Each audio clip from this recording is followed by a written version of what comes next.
요나가 성읍에서 나가서 그 성읍 동쪽에 앉아 거기서 자기를 위하여 초막을 짓고 그 성읍에 무슨 일이 일어나는가를 보려고 그 그늘 아래에 앉았더라. 하나님 여호와께서 박넝쿨을 예비하사 요나를 가리게 하셨으니 이는 그의 머리를 위하여 그늘이 지게 하며 그의 괴로움을 면하게 하려 하심이었더라. 요나가 박넝쿨로 말미암아 크게 기뻐하였더니 하나님이 벌레를 예비하사 이튿날 새벽에 그 박넝쿨을 갉아먹게 하심에 시드니라. 해가 뜰 때에 하나님이 뜨거운 동풍을 예비하셨고 해는 요나의 머리에 쪼임에 요나가 혼미하여 스스로 죽기를 구하여 이르되 사는 것보다 죽는 것이 내게 나으니이다 하니라. 하나님이 요나에게 이르시되 내가 이 박넝쿨로 말미암아 성내는 것이 어찌 옳으냐 하시니 그가 대답하되 내가 성내어 죽기까지 할지라도 옳으니이다 하니라. 여호와께서 이르시되 내가 수고도 아니하였고 재배도 아니하였고 하룻밤에 났다가 하룻밤에 말라버린 이 박넝쿨을 아꼈거든. 하물며 이 큰 성읍 니느웨에는 좌우를 분별하지 못하는 자가 12만여 명이요 가축도 많이 있나니 내가 어찌 아끼지 아니하겠느냐 하시니라. 어느 자매가 제 페이스북에다 그런 글을 올려주었어요. 네. 교수님이 자기 사촌 동생을 자꾸 소개해 주겠다고 이렇게 늘 유심히 봤는데 너무 마음에 든다고 우리 사촌 동생과 한번 교제해 보지 않겠느냐고 자꾸 그렇게 말씀을 하시더래요. 처음에는 그냥 지나가는 말로 하시나 보다 그랬는데 아주 진지하게 그렇게 이야기를 하시더래요. 그래서 이제 전공이 뭐냐고 묻더래요. 저 신학 전공이에요. 그랬더니 그러면 안 되겠다. 우리 사촌 동생은 대충 믿는 사람 원하던데. 그래가지고 이 자매가 저도 아니거든요. 저는 제가 우선 아니거든요. 대충 믿는 사람 원하는 그런 형제 저는 원하지 않거든요. 그렇게 대답을 했다고 합니다. 여러분 대충 믿는 사람이에요? 네, 그런 사람 찾는 사람도 있더라고요. 네, 예수를 믿어도 너무 제대로 믿는 사람 말고 대충 믿는 사람. 혹시 그런 사람 있으면 제가 그 교수님에게 연결시켜 드리도록 제가 해볼 의향도 있습니다. 목사님 저 대충 믿어요 이런 사람. 네, 그런 사람 찾는 사람도 있더라고요. 네. 이 요나가 읽어보면 읽어볼수록 참 문제가 많은 사람이에요. 오늘 본문에는 정말 대책이 안 서게 어떻게 이럴 수 있나 싶은 모습으로 요나가 나타납니다. 근데 더 놀라운 것은 그런 요나를 끝까지 또 참으시고 달래시고 이러시던 하나님이 또 이해가 잘 안 됩니다. 그 큰 물고기로 요나를 막 삼켜버리신, 지중해를 뒤집어 놓으신 이 하나님이 이 3장 4장에 들어와서는 이해가 안 될 정도로 또 요나를 또 참아주시고 또 참아주시는 그런 하나님으로 또 나옵니다. 40일 지나도 니느웨가 멸망하지 않으니까 요나가 막 하나님에게 화를 냅니다. 나 이럴 줄 알았다고 그러면서 화를 내면서 이제 니느웨가 보이는 그 산 중턱에 올라가서 니느웨를 보고 있는 거예요. 아마 요나 생각에는 40일이 지났지만 하나님이 니느웨를 멸하실 수도 있다는 가능성을 여전히 가지고 있었던 것 같아요. 그래서 요나가 니느웨가 무너지나 안 무너지나 하는 것을 이제 볼 마음으로 그 니느웨 성을 이렇게 내려다보고 있는데 그 사막 지역이니까 햇볕이 얼마나 강합니까? 근데 하나님이 그 요나에게 박농골 하나를 길러줍니다. 그래서 이제 위에 그늘이 지게 만들어 줍니다. 요나가 너무너무 좋은 거예요. 화는 났지만 니느웨가 멸망당하지 않는 것 때문에. 그러나 그 박농굴이 그늘을 만들어 주는 것 때문에 요나가 갑자기 행복해졌어요. 굉장히 요나가 좋아합니다. 근데 하나님 참 재밌으신 분이에요. 그렇게 박농굴을 빨리 자라서 그늘을 만들어 주시더니 또 벌레 한 마리를 내어서 그 박넝쿨을 다 갉아먹게 만듭니다. 그래서 박넝쿨이 그늘이 갑자기 없어져 버렸어요. 한순간에. 그리고는 갑자기 또 굉장히 강한 동풍으로 뜨거운 바람을 불어서 요나가 완전히 이제는 초죽음이 될 정도로, 일사병으로 초죽음이 될 정도로 이런 상황을 만들어 놓습니다. 그랬더니 요나가 한성질도 하잖아요. 우리가 이미 보았잖아요. 요나가 한성질 하는 걸. 요나가 속이 뒤집어집니다. 하나님 앞에. 하나님 앞에 막 해댑니다. 내가 사는 것보다 죽는 게 낫다. 차라리 죽여주세요. 진짜 죽고 싶어서 그런 건지 죽여달라고. 여기 본문에 보면 8절에 요나가 혼미하여 스스로 죽기를 구하여 이르되, 정말 그러면 모래 속에 머리 쳐박고 있으면 죽잖아요. 그죠? 그 배에서도 요나가, 그죠? 나를 던지라 이렇게 할 필요가 뭐 있어요? 스스로 올라가서 뛰어내리면 되지. 근데 던지라고 그래가지고 그 얼마나 선원들이 고생을 했습니까? 들고 이렇게 던지느라고. 지금도 하나님 막 죽여달라고, 내가 보기에는 별로 죽고 싶은 생각이 없는데 그 성질 때문에 그렇게 말하는 것 같아요. 내가 죽기를 구하여 이르되 사는 것보다 죽는 게 더 내게 나으니라, 이렇게 막 말을 합니다. 요나 성질도 보통 성질이 아니지만 그걸 참아주시는 하나님도 보통 하나님이 아니에요. 이 정도쯤 나오면, 그죠? 하나님이 알았다, 내 원대로 될지어다 이렇게 하고 요나를 모래 속에 처박아가지고 죽일 만도 하잖아요. 그 정도쯤 나왔다면. 이렇게까지 참아주셨는데 벌써 하나님이 이렇게 박농쿨로 그늘을 만들어주고 또 벌레로 또 다 갉아먹어서 동풍이 불게 할 때 요나가 하나님, 제가 이 정도 뜨거운 바람도 이렇게 힘들고 박농쿨 하나도 이렇게 내가 좋아하면서 저 니느웨에 저 많은 사람들이 죽는 걸 제가 원했다니 하나님 정말 부끄럽습니다, 이렇게 나와야 하는데 요나가 막 나 죽여라 이런 식으로 나오는 요나를 보고 어떻게 하나님이 참으실 수 있나.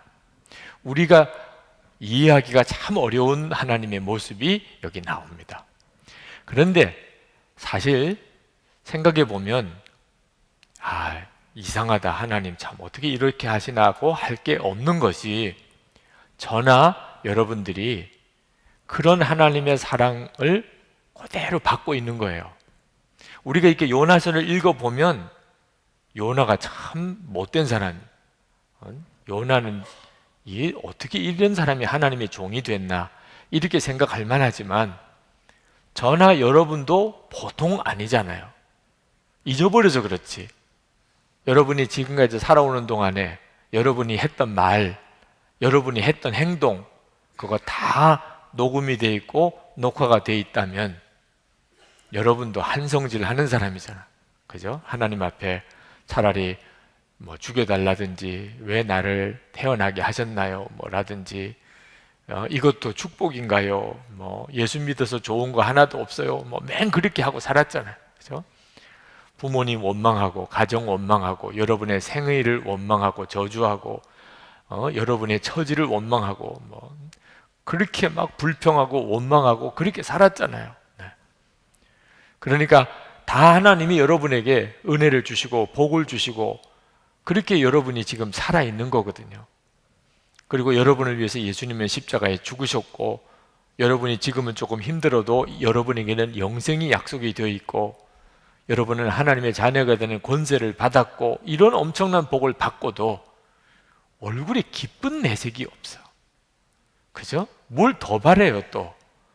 와서 막 주시옵소서 할 게 뭐 있어요. 이미 주신 게 엄청난데. 예수 그리스도 내 마음에 오셨고. 그래요 안 그래요? 그러니 여러분의 얼굴 보면 하나님이 정말 정남이가 떨어질지도. 여러분이 오늘 교회 예배당에 들어올 때 하나님이 쟤만 보면 겁난다, 쟤 또 왔네, 이러실 수도 있는 거 아니에요. 사실 우리가 지금까지 살아온 걸 생각하면. 여러분은 뭐 엄청 잘 살았나요? 요나보다도 뭐 훨씬 수준이 높아요? 실제로 우리가 살아왔던 우리의 과거, 내가 했던 말, 내가 했던 행동을 가만 생각해 보면 야, 하나님 진짜 대단하시다. 저는 저 자신에 대해서 그런 생각이 많이 듭니다. 제가 어릴 때부터 지금까지 지내왔던 세월을 생각하면 야, 하나님 정말 대단한 인내였었구나. 그런 생각이 솔직히 들어요. 요나만 그런 게 아닙니다.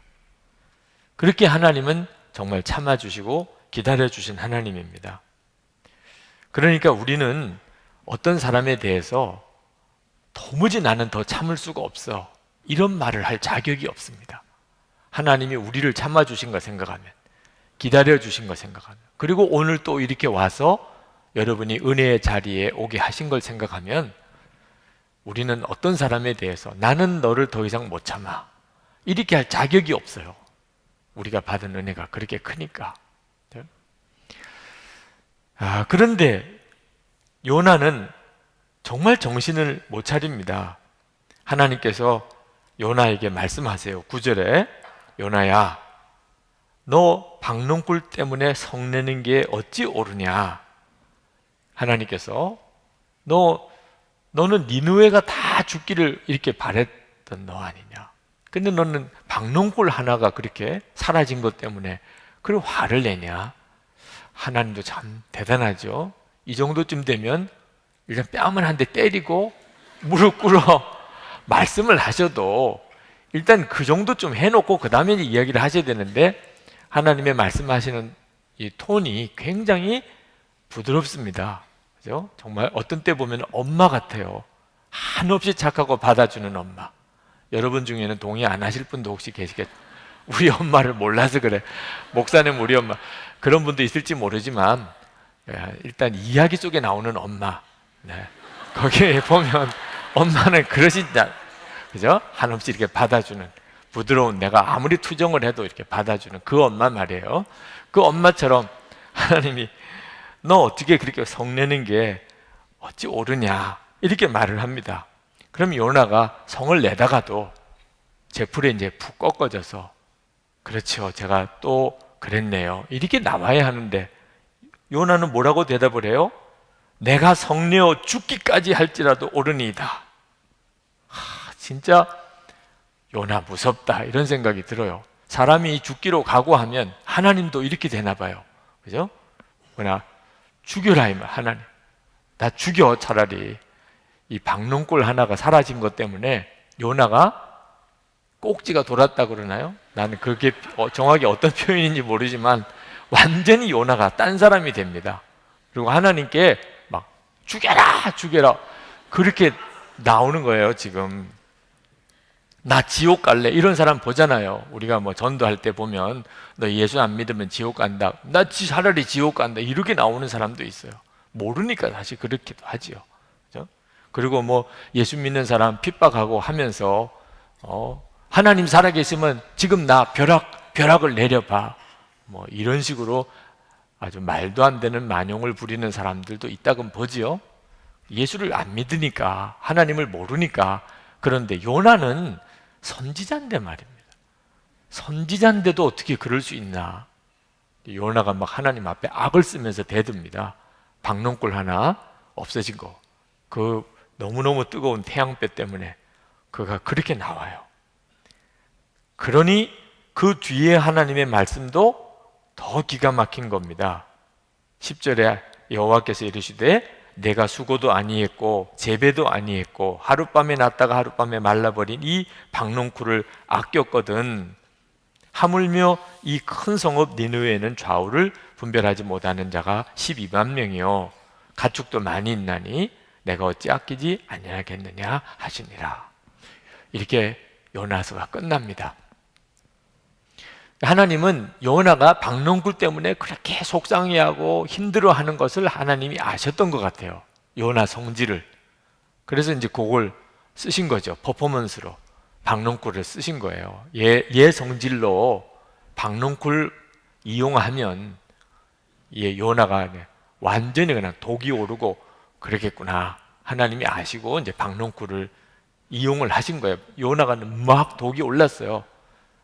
죽겠다고 죽여달라고 막 하나님 앞에 그렇게 나옵니다. 그때 이제 하나님이 너가 그렇게 박농굴을 아끼지 않냐? 너 박농굴 하나가 있고 없고가 그렇게 큰 차이가 있지 않니? 내가 니느웨 성을 왜 아끼는지 너 좀 이해해 봐라. 너는 뜨겁다, 덥다, 춥다 뭐 이런 문제 때문에 그런데 니느웨 성에는 어린아이만도 12만 명이야. 아무것도 모르는 가축들도 너무 많잖아. 그래서 내가 니느웨 성을 아끼는 것이 그게 뭐가 너는 그렇게 속상하냐 하면서 이제 이 요나서가 끝납니다. 요나서는 결론이 아주 애매해요. 그러니까 어떻게 되었냐 하는 게 없어요. 그냥 이렇게 끝나는 게 요나서예요. 자, 요나서에 나오는 매우 중요한 주제가 오늘 이 마지막 부분에 드러납니다. 요나서는 결국 무슨 이야기 하려고 한 거냐? 하나님이 동화 같은 재미난 이야기를 들려주시려고 한 게 아니었다는 거예요.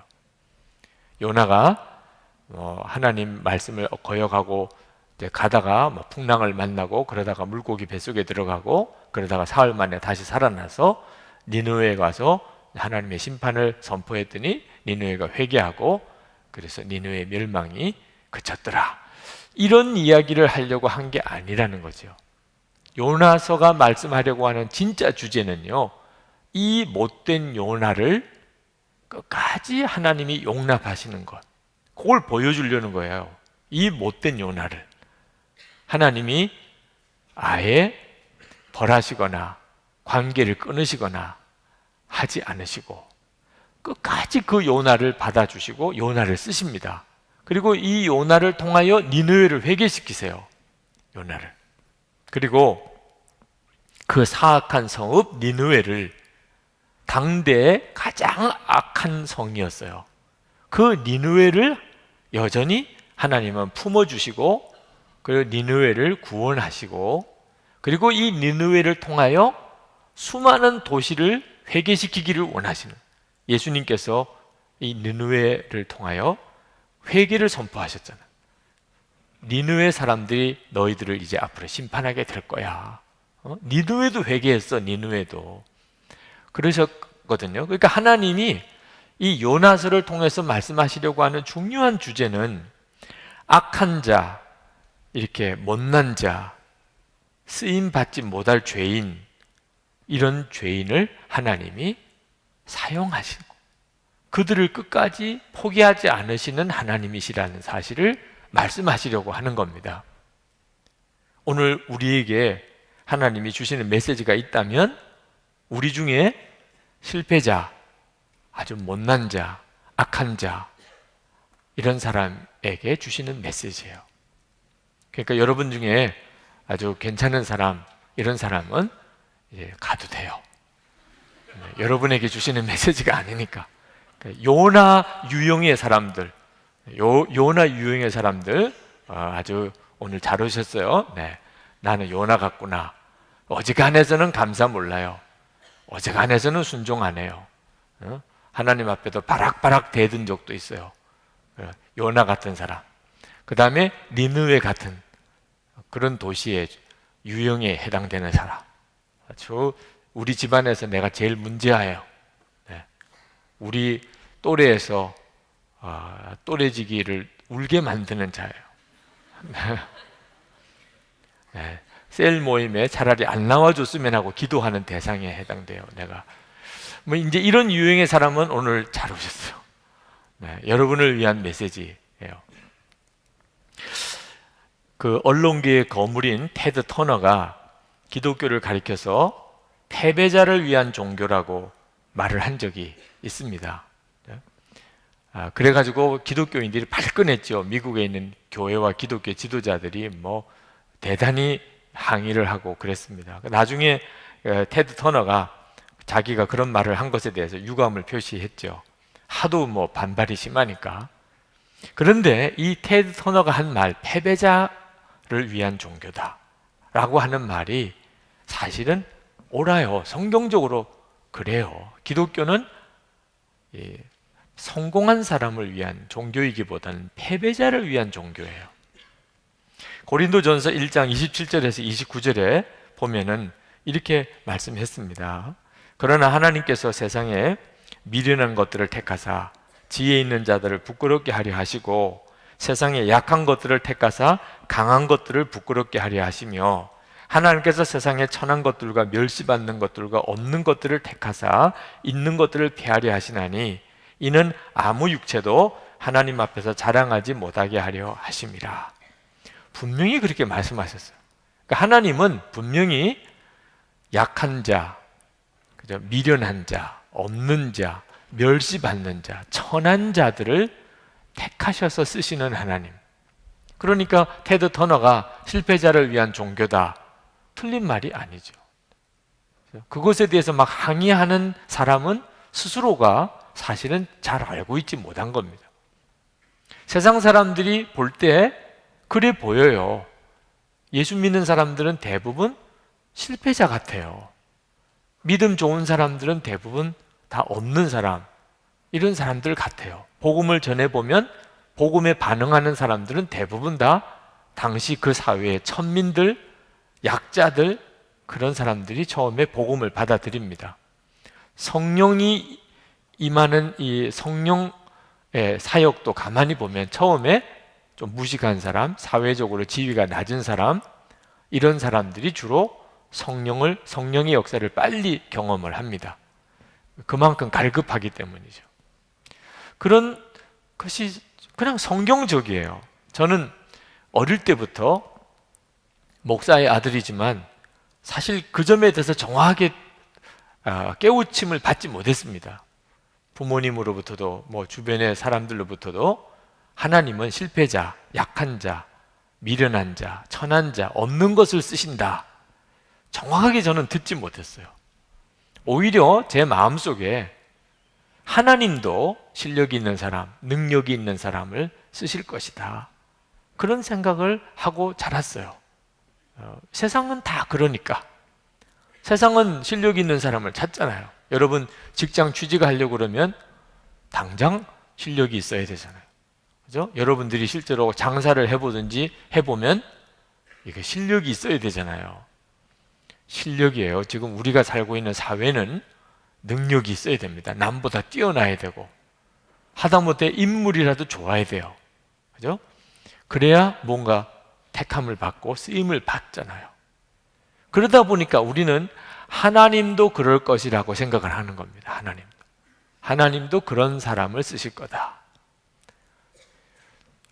이건 저에게 있어서 이 문제의 실상을 제가 경험하기 전에는 이 문제를 제가 잘 몰랐어요. 우리는 교회 안에서도 말이에요, 아주 능력 있는 사람들이 예수를 믿는 것에 대해서 굉장히 열광합니다. 예를 들면 축구 선수, 아주 탁월한 축구 선수가 예수를 믿는 사람이다. 그러면 우리는 막 열광을 해요. 그 이야기를 전파하려고 애를 씁니다. 누구누구가 예수 믿는데, 그러면 우리가 굉장히 마음에 뭔가 보상이 돼요. 예수 믿는 사람 중에 그렇게 실력 있는 사람이 있어. 그죠? 어떤 뭐 돈을 많이 가지고 있는 재벌이 예수를 믿는다. 그러면 우리는 그 이야기를 굉장히 자랑스럽게 생각해요. 왜? 우리 예수 믿는 사람 중에도 이렇게 돈 많은 사람이 있어. 그죠? 혹시 싸이가 예수 믿나요? 네. 우리는 그렇게 되기를 기대하는 거예요. 그 사람이 예수 믿는다 그러면 그가 소주를 마셨다 하더라도, 네, 우리가 그가 예수 믿는다는 것에 대해서 굉장히 이야기하기를 좋아해요. 이건 예수 믿는다는 뜻이 아닙니다. 그 유명한 사람, 이런 사람이 예수 믿는 것을 우리는 굉장히 기대해요. 이유는 우리 예수 믿는 사람들이 절대로 약자가 아니야. 예수 믿는 사람들은 못난 사람, 예수 믿는 사람들은 실패자, 이런 사람들이 아니라고 하는 말을 하고 싶은 겁니다. 다른 사람들에게. 그래서 이렇게 유명한 사람, 실력이 있고 능력이 있는 사람이 예수를 믿는다고 할 때 주로 우리는 그 사람들을 데려다가 간증을 막 하기를 원해요. 그러면 또 사람들이 반응을 많이 합니다. 근데 실패자들은 대부분 간증이 없어요. 제가 저희 교회에서 우리 돌아가신 교우 한 분의 책을 출판한 적이 있습니다. 김대영 권사님이라는 분인데, 그분의 책을 우리 교회에서 출판을 해서 그분의 삶을 기록에 남겨서 책을 냈는데, 이런 분들은 간증을 나갈 수가 없는 분이에요. 왜냐하면 그분은 우리 교회 경비였어요. 근데 제가 그분의 삶을 가만히 옆에서 지켜보면서 이분을 통해서 주님의 영광을 드러내신다는 것을 알았어요. 아주 성공한 사람, 사람들이 부러워하는 그런 직업을 가지고 있는 사람들이 예수 믿는다고 나쁠 거는 없지요. 그런데 그런 사람을 통해서 주님의 살아계심이 드러나기보다는 저는 우리 교회 경비로 일하시고, 그리고 중국의 나완자촌에 선교사로 갔다가, 그리고 그가 대장암으로 그렇게 돌아가셨습니다. 생각해보면 참 불쌍한 사람이에요. 네. 예수를 믿고 그는 성공다운 성공을 해본 적은 없어요. 근데 그분을 만났던 사람들은 다 얼마나 뜨겁게 감동을 받았고 그 분을 통하여 예수님을 만났고 했는지 모릅니다. 그분이 경비로 있는 동안에 우리 교회에 오고 가던 많은 사람들이, 주로 이렇게 아주 힘들게 사시는 분들, 주목자 이런 분들이 이분을 통해서 전도받고 예수 믿고 이런 역사가 일어났어요. 제가 옆에서 이렇게 가만히 보니까 주님이 그분을 쓰시는 것을 알았어요. 제가 그분을 처음 만난 것이 안산 광림교에 있을 때예요. 그 예수를 믿으셨다고 해서 이제 세례식을 베푸는데 세례 간증을 하잖아요. 근데 세례 간증을 하러 이렇게 나오셨는데, 세례 간증을 하면서 다른 여자와 간음한 이야기를 하는 거예요. 교인들이 아주 경악할 일이에요. 어떻게 저런 간증을 저렇게 하나? 저는 예수님을 영접하고 거듭나기 전에 저는 이런 사람입니다. 그 아내도 있어요. 근데 그 고백을 해요. 그랬던 난데 주님은 나를 찾아와 주시고, 그리고 나는 변했습니다. 나는 예수님과 함께 내 옛사람은 죽었고 이제는 예수님으로 삽니다. 그리고 그 고백을 한 이후로 저는 그분이 예수님으로 사는 삶에 있어서 흔들리는 걸 본 적이 없어요. 그리고는 그분은 완전히 정말 이전에 자기의 타락했던 옛삶은 십자가에 못 박았고, 그리고 예수님으로 살아갔어요. 그래서 저희 교회 경비로까지 오시고 선교사로 헌신을 하셨다가 결국 대장암으로 하나님이 그 영혼을 부르셨지만, 그래서 그분의 삶을 꼭 기록에 남기고 싶었어요. 그런데 우리는 이런 사람들을 간증자로 세우는 것에 대해서 별로예요. 네. 예수 믿는 사람은 맨 그런 사람들끼리만 모인 건가? 이런 인식을 줄까봐 그래서 그런지, 우리는 우리 중에 뛰어난 사람들이 있으면 그 사람이 예수 믿는 것을 자랑하고 싶어 합니다. 저는 어릴 때부터 어떻든 공부 열심히 해야 되고 남보다 뛰어나야 되고 이런 생각에 살았던 사람입니다. 그랬던 저가 하나님의 마음을 알고 난 다음에 굉장한 혼란에 빠졌습니다. 남보다 뛰어나야 되고 남보다 더 잘해야 되고 꼭 그런 게 아니었구나. 저는 설교를 할 때도 말주변이 좋아야 되고 그런 줄 알았어요. 한번 이야기를 꺼내면 청산유수 같고 이런 식으로 설교를 해야 설교를 잘하는 거라고 생각했어요. 저는 처음에 설교를 할 때 굉장히 그런 점에 대해서 서툴렀어요. 이렇게 사람들 앞에서 이렇게 말을 하는 것에 대해서, 또 사투리를 쓰는 또 이 경상도에서 자라났기 때문에 이 말 억양도 참 조심스러웠어요. 모든 게 하여튼 걸리는 게 많았습니다. 저는 그래서 설교자로서 문제가 있는 줄 알았어요, 제가. 그런데 그것에 대해서 하나님이 완전히 내 마음을 바꿔놓으신 성경이 바로 고린도전서 1장 27절부터 29절이었어요. 하나님은 미련하고 천하고 멸시받고 이런 자를 쓰신다. 그렇다면 나는 문제가 없잖아. 그걸 마음에 받아들이는 과정이 3일이 걸렸어요. 이 말씀에서 도전을 받았지만 실제로 내가 믿음으로 받아들이기에 3일이 걸렸어. 3일 동안 고민을 많이 했습니다. 이게 이 말씀이 진짜일까? 그러다가 이건 고민해서 답을 얻을 문제가 아니고 믿어야 된다는 걸 알았어. 그래서 하나님 앞에 믿겠다고 고백을 하고는 얼마나 울었는지 모릅니다. 하나님, 뭘 믿겠다는 거예요? 하나님은 약한 자를 쓰신다는 걸 믿겠다는. 그 고백을 하고 성경책을 가슴에 끌어안고 그냥 얼굴을 땅바닥에다 대고 얼마나 울었는지 모릅니다. 그냥 속에서부터 뭐가 그렇게 서러운지 막 정말 나중에는 내가 지칠 정도로 울었어요. 그만큼 제 어깨에 이 열등감의 멍에가 굉장히 컸고, 그리고 평생 비교하고 경쟁하고 그렇게 살았던 이 삶의 고달픔이, 마음의 짐이 무거웠던 거예요. 그게 그날 꺾어진 거예요. 이 말씀을 믿겠다고 하니까. 오늘 요나서를 보면 요나 같은 사람을 하나님이 쓰신다, 니느웨 성을 하나님이 쓰신다, 이걸 진짜 믿는 게 그렇게 어렵더란 말이에요. 근데 그날 이후로 제 말씀 사역이 달라져 버렸어요. 제가 뭘 설교를 더 잘했다는 뜻이기보다는 이제는 말을 잘해야 되고 설교를 잘해야 되고 이런 부담이 없어졌어요. 못하면 못하는 대로, 어설픔은 어설픈 대로, 그죠? 억양이 사투리면 사투리.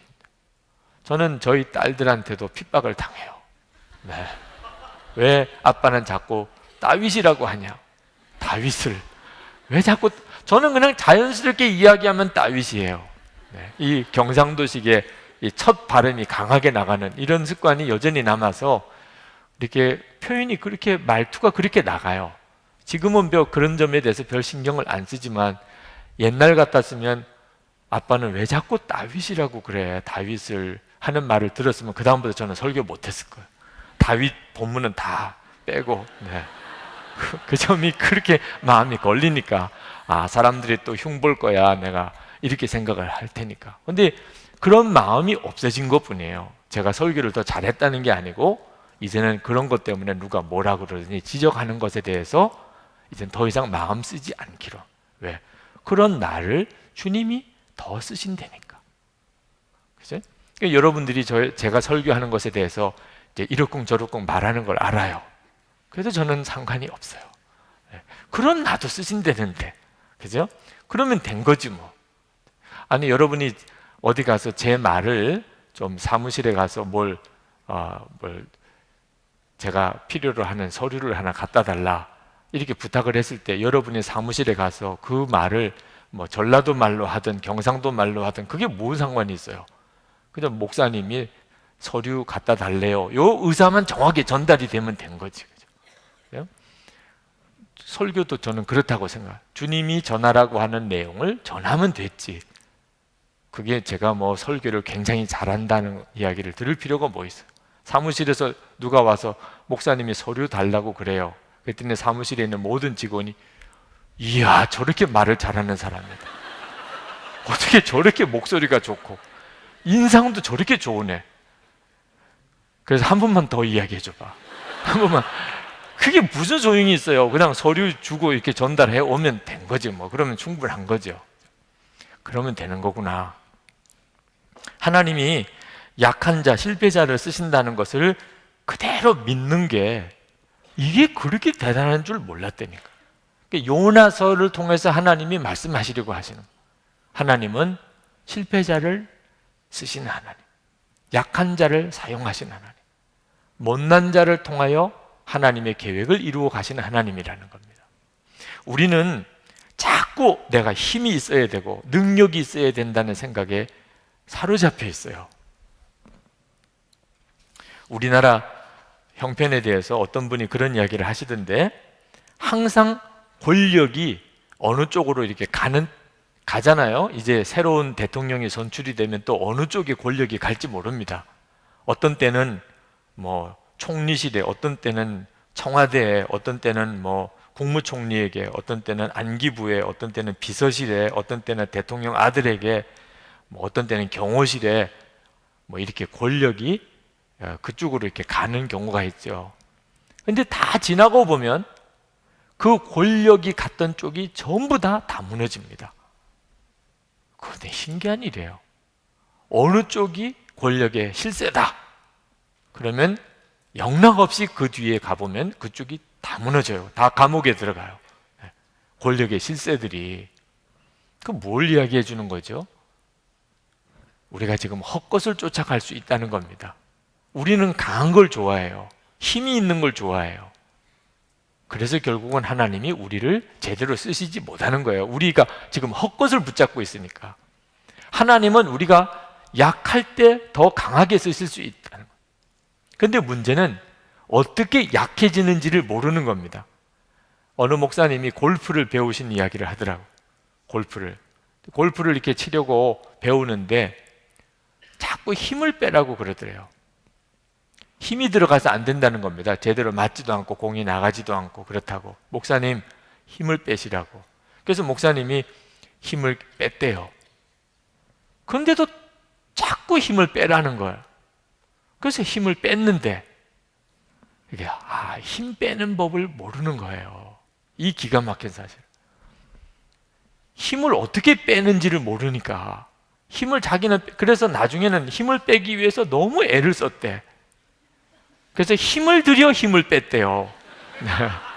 힘을 빼려고 무지 애를 썼대요. 안 되더래. 그래서 그냥 골프를 그만뒀대. 힘을 못 빼가지고 너무 짜증이 나서 결국은 골프를 포기했다니까, 이 목사님이. 제가 그 우스운 이야기를 들으면서 그렇다, 실제로. 여러분, 나는 죽고 예수로 살고 그랬는데 나는 죽으면 예수로 살게 됩니다.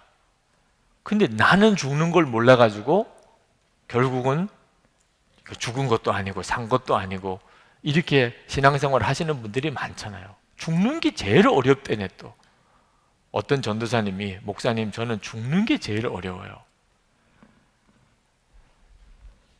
우리가 하나님 앞에서 정말 눈을 떠야 할 것, 힘을 빼는 것, 나 자신이 살아있는 것을 어떻게 처리하는가 하는 것에 대해서 여러분이 답을 얻으셔야 돼요. 김다니엘 선교사님, 그분이 설교하는 중에 친구 이야기를 하시더라고요. 어느 날 새벽에 신학교 다닐 때 친구가 전화를 밤중에 1시 반에, 새벽 1시 반에 전화가 와서 너무 놀라서 전화를 받아보니까 친구가 꼭 좀 자기를 만나자고, 나오라고 그래. 아니 지금 새벽 1시 반이야. 내일 학교에서 만나. 어차피 내일 학교에서 만날 텐데 자기 지금 죽을 것 같다는 거야. 왜 그러냐 그랬더니 사랑에 빠졌다는 거예요. 자기가 너무 짜증스럽대.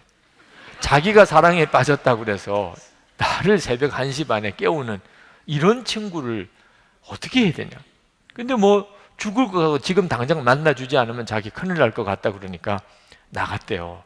나가서 왜 그러냐, 너가 사랑에 빠진 거하고 나를 1시 반에 불러내는 거 이게 무슨 상관이 있는 거냐. 그랬더니 그 친구가 주저주저 하면서 말을 할 듯 말 듯 이야기 해봐라, 이왕 이렇게 나온 거.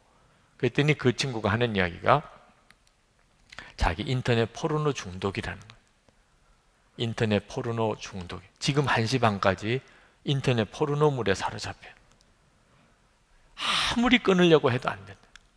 그런데 너무너무 사랑스러운 자매를 자기가 보았다는 거예요.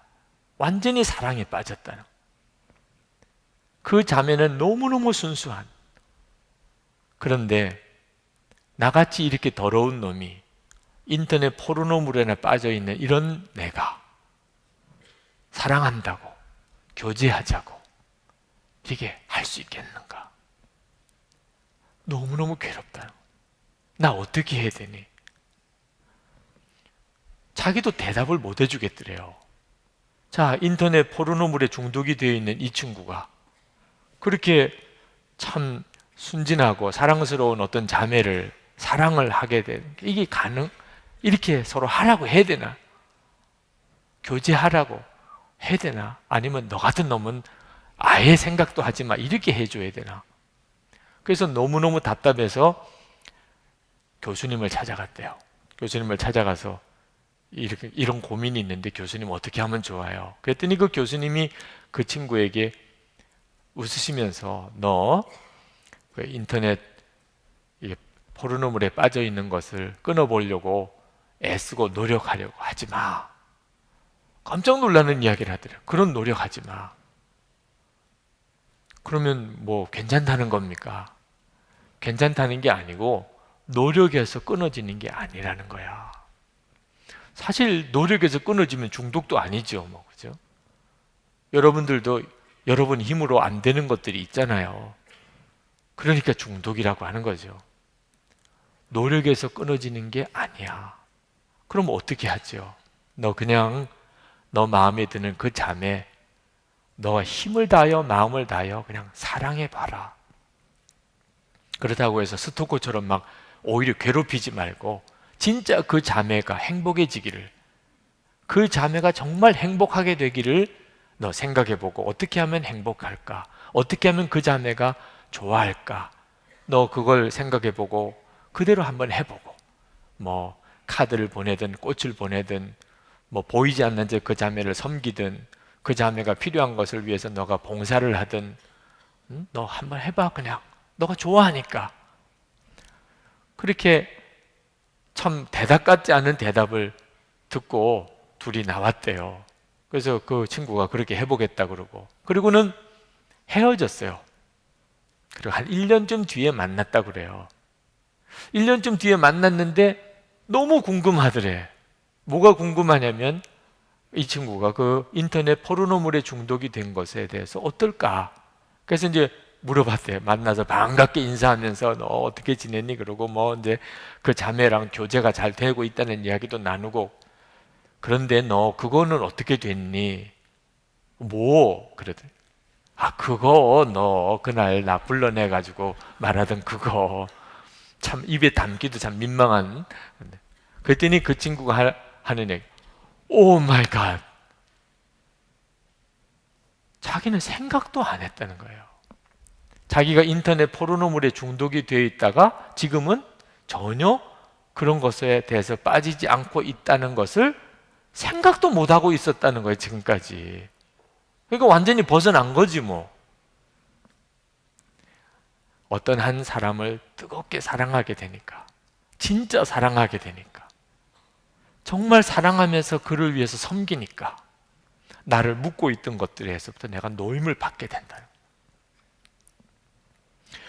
여러분, 우리가 정말 보고만 해서 예수님을 진짜 알게 되고 예수님을 사랑하게 된다면, 그저 예수님을 믿는 게 아니고 내가 사는 목적이 이제 예수님을 사랑하는, 주님이 기뻐하는 일을 그걸 하고 싶어.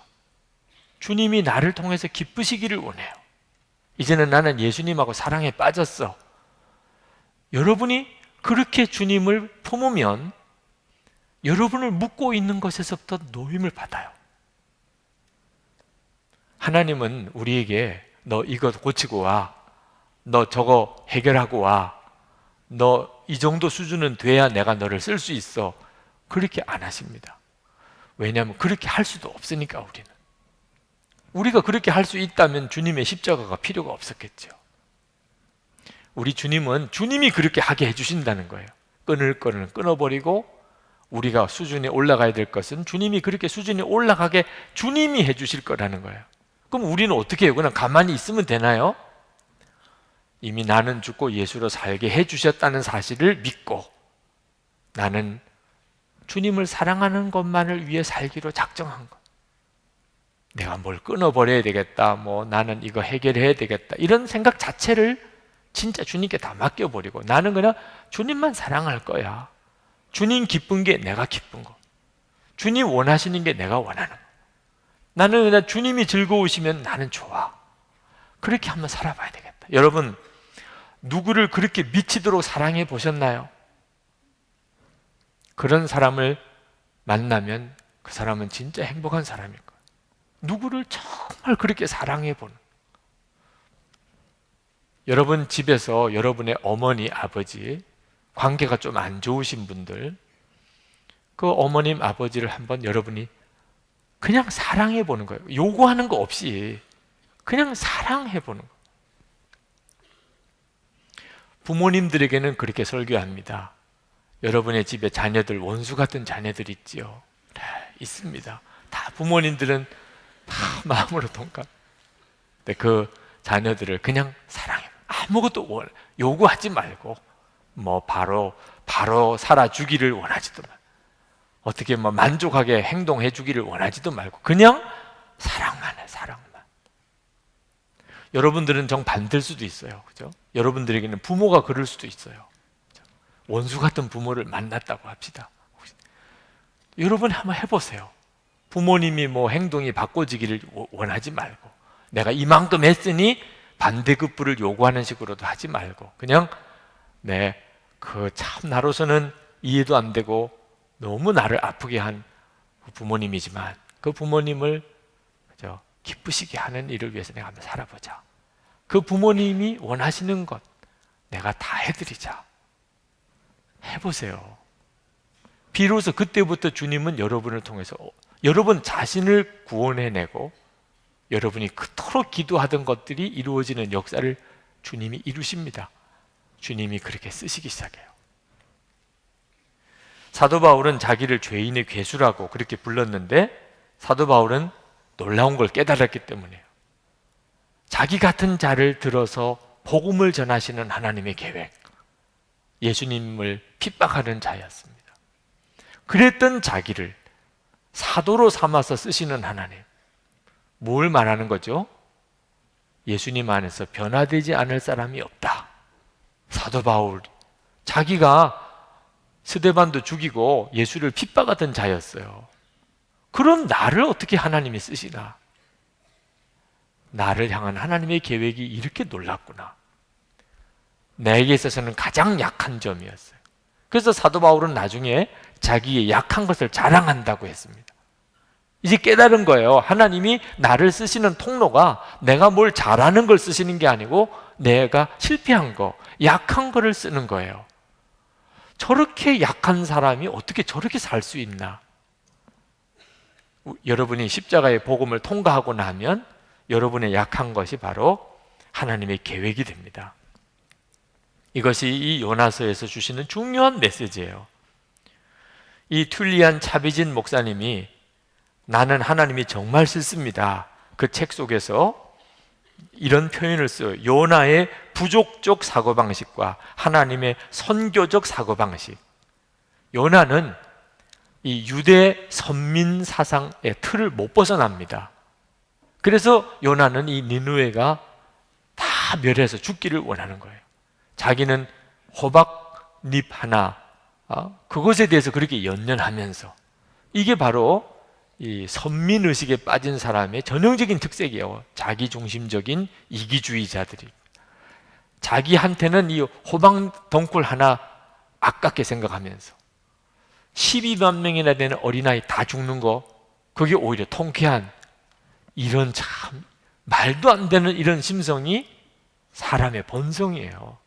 그것도 아주 믿음이 좋다는 사람의 모습이에요. 근데 하나님은 대조적으로 뭘 보여주시죠? 선교 지향적인 사고방식이 무엇인지를 보여줘요.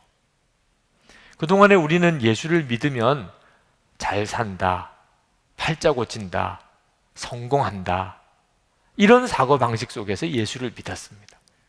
아마 여러분들 중에도 예수 믿으면 뭐가 잘 될 거 기대하고 예수 믿은 사람들이 있을 거예요. 그건 사실은 진리예요. 예수 믿으면 잘 됩니다. 예수 믿은 지 1대, 2대, 3대를 지나가면서 쭉 살펴보면 예수 믿으면 가문이 달라지고 인생이 달라지고 다 달라져요. 예수님만 제대로 믿으면 바뀝니다. 저희 믿음의 가문을 가만히 위로부터 살펴보면 정말 그랬어요. 처음에 예수 믿으실 때 평안북도 영변에 있는 산골짜기에서 할머니 한 분이 예수를 믿으셨어요. 저희 증조 할머님입니다. 그때 그 할머니가 선교사님이 전해준 전도지 받고 교회 나가기 시작했을 때 무슨 믿음이라는 게 제대로 있었겠어요. 그런데 그 할머니가 예수를 믿으시니까 아들이 난감해진 거예요. 이 어머니 모시고 이게 교회를 나가게 될 수밖에 없었어요. 어머니가 교회를 나가신다니. 그래서 그 아들이 교회를 어머니 모시고 나가게 되면서 예수를 믿게 되고, 그리고 이제 교회 조사가 됩니다. 선교사님 도와서 교회 일을 하는 조사가 돼요. 그러다가 나중에 신학교 해서 목사가 되죠. 그리고 그 아들이 또 목사가 되고, 그 아들이 또 목사가 돼서 제가 된 거예요. 그러니까 그 할머니 한 분이 예수 믿는 게 보통 일이 아닌 거죠. 예수를 믿으면 인생도 달라지고 가문도 달라지고 나라와 민족이 달라지는 거는 그건 정말 당연한 일인 것 같아요. 그러나 예수를 믿는 것이 단순히 성공하고 인생이 바뀌고 부자가 되기 위해서 예수 믿는 게 아니라는 거예요. 예수를 믿으면 내 삶의 모든 비전이 달라져 버리는 겁니다. 그저 성공하고 잘 되는 게 목적이 아니라는 겁니다. 하나님의 마음은 그게 아니라는 거예요. 하나님의 심정이 이 11절 마지막에 나옵니다. 하물며 이 큰 성읍 니느웨에는 좌우를 분별하지 못하는 자가 12만여 명이요 가축도 많이 있나니 내가 어찌 아끼지 아니하겠느냐. 하나님의 마음입니다. 하나님은 이 니느웨 너무너무 죄가 많은 도성입니다. 정말 하나님이 멸하고 싶었어요. 그렇지만 하나님은 이 니느웨도 회개하고 돌아오기를 간절히 원했습니다. 이걸 우리가 잘 이해하기 어려워요. 예를 들면 우리 선교사님들을 핍박하고 그리고 예수 믿는 우리 형제들이 순교자가 되어지는 그런 지금 나라와 족속, 우리가 그런 이야기 들으면 마음에서부터 그런 핍박자들 하나님이 좀 빨리 멸하시면 얼마나 좋을까, 이런 생각이 들만도 해요. 그렇죠? 그런데 하나님의 마음은 그 핍박자들을 사랑하시는 거예요. 그게 어떤 때는 정말 이해가 안 될 정도예요. 예수 믿는 사람을 잔인하게 죽이는 그 사람들을 하나님은 사랑하세요. 그래서 하나님의 사랑을 마음에 품은 사람은 다 이해가 안 되는 행동을 해요. 이슬람 나라에서 사역하신 어느 선교사님이 보낸 편지입니다. 동역자 여러분, 이번이 마지막 편지가 될지도 모르겠습니다. 저를 위해서 그리고 이 나라를 위해 기도해 주십시오. 저는 이번에 붙잡히면 어떻게 될지 전혀 모릅니다. 마음의 준비는 하고 있지만 두렵기도 합니다. 그러나 그 두려움보다 더 큰 두려움은 이번 일로 이 땅이 교회에서 영원히 잊혀질지도 모른다는 두려움입니다. 이 땅은 더 많은 선교사를 필요로 합니다. 복음이 들어가야 할 땅이 너무나도 많이 남아 있습니다. 선교사가 계속 나가야 합니다. 선교사를 계속 보내주셔야 합니다.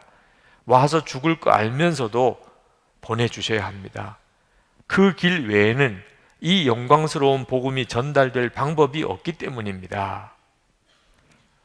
이 선교사님의 편지는 이해하기가 어려운 거예요. 자기도 이제 죽음이 얼마 남지 않았다는 걸 압니다. 그런데 더 큰 걱정은 그래서 이제 이 땅에 선교사가 안 오게 되는 거예요. 그게 더 두렵다는 겁니다. 이런 순교자가 되면서 누가 그런 나라에 선교사를 가고 싶겠어요? 어느 교회가 그 나라에 또 선교사 보내고 싶겠어요? 아프가니스탄에 그 난리를 치고 아프가니스탄에 누가 가고 싶겠으며 어느 교회가 그 아프가니스탄에 선교사를 보내고 싶겠어요? 샘물교회 겪는 일을 봤잖아요. 그런 일을 또 어느 교회가 당하고 싶겠어요? 그런데 주님의 마음을 품은 사람은 그렇지 않다는 거예요. 제가 샘물교회 이야기를 더 드리기도 쉽지 않지만 워낙 그 문제가 지금 한국 사회에서 어려웠기 때문에, 그러나 그 아프가니스탄을 향한 사랑은 더 뜨거워지고 있더라고.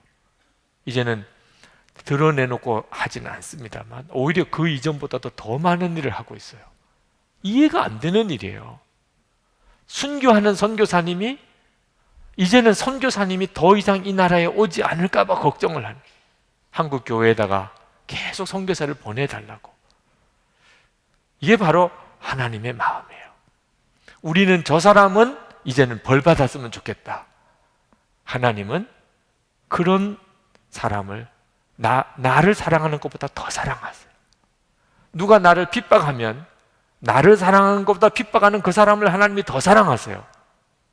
그 요나가 화가 난 겁니다. 요나가 속이 뒤집어진 거예요. 네. 그런 하나님이신 거예요. 그게 바로 하나님의 선교적인 마인드예요. 우리가 이 하나님의 마음을 품어야 합니다. 그래야 하나님을 알게 된 거예요. 자, 이렇게 요나서가 끝나게 되는데, 근데 한 번 더 설교를 하려고 합니다. 네. 그 차비진의 나는 하나님이 정말 싫어요. 그 책에도 그 뒤에 챕터가 남아 있어요. 한 번의 설교를 더 하려고 합니다. 왜? 이 요나서 끝이 아주 애매하게 끝납니다. 하나님이 질문을 던지는 것으로 그냥 끝내버려요. 자, 그 뒤에 요나가 크게 깨닫고 회개하고 돌아섰더라. 뭐 그랬으면 또 그것대로 한편에 끝나는 거고, 요나는 여전히 깨닫지 못하고 그래서 하나님께서 요나를 크게 벌하셨더라. 뭐 그렇게라도 또 해야 우리가 좀 뭔가 뒤끝이 깔끔하잖아요. 그랬구나 이렇게. 근데 뭐가 뒤가 없어요 지금. 뭐 어떻게 하라는 거예요 뒤에. 다음 시간에 그것을 한번 찾아보자는 겁니다. 여러분들에게도 숙제를 내드릴게요. 네. 그 틸리안 차비진 목사님의 책을 읽어보면 어느 정도 이제 윤곽을 잡을 수도 있겠는데, 여러분 나름대로 그래서 요나는 어떻게 된 거죠? 요나는 결국은 뭘 어떻게 됐다는 이야기예요. 그 뒤에 이 마무리를 해야 비로소 요나서를 제대로 마무리를 하게 될 것 같습니다. 이 애매하게 끝나는 요나서의 끝을 한번 우리가 다음 주에 명확하게 그 답을 한번 찾아보려고 합니다. 그래서 어떻게 됐다는 건지 이제 기도합시다. 기도하고 우리 성찬을 받겠는데, 주님의 마음은 내가 가지고 있는 마음과 너무 많이 다릅니다. 우선은 여러분 자신에게 주님은 여러분의 실패와 연약함을 하나님은 쓰고 싶어 하세요. 그러니까 여러분도 그 점에 대해서 주님 앞에 담대하셔야 합니다. 하나님은 내가 못됐다고, 내가 믿음이 적다고, 내가 삶의 문제가 많다고 나를 버리신 하나님 아니십니다. 하나님은 오히려 거기에 계획을 두고 계세요. 요나도 니느웨도 쓰셨던 하나님입니다. 여러분도 절대 포기하지 않으세요. 여러분이 한성질을 하면 그만큼 더 쓰세요. 그 주님을 여러분이 진짜 받아들이세요. 그리고 요나처럼 끝까지 이기적인 마인드로 서면 안 됩니다. 하나님의 선교적인 사고방식을 품어야 됩니다. 내게 원수 같은 그 사람을 하나님이 더 사랑하세요. 그걸 여러분이 아멘으로 받아야 됩니다. 여러분에게 가시 같은 그 사람을 하나님은 너무너무 사랑하세요. 여러분도 그 점을 인정해야 합니다. 주님의 마음을 내게 부어주소서. 주님, 나를 온전히 주님의 사람으로 만들어 주소서. 우리 성찬을 받으면서 간절히 기도하고 성찬을 받기 원합니다. 기도하겠습니다.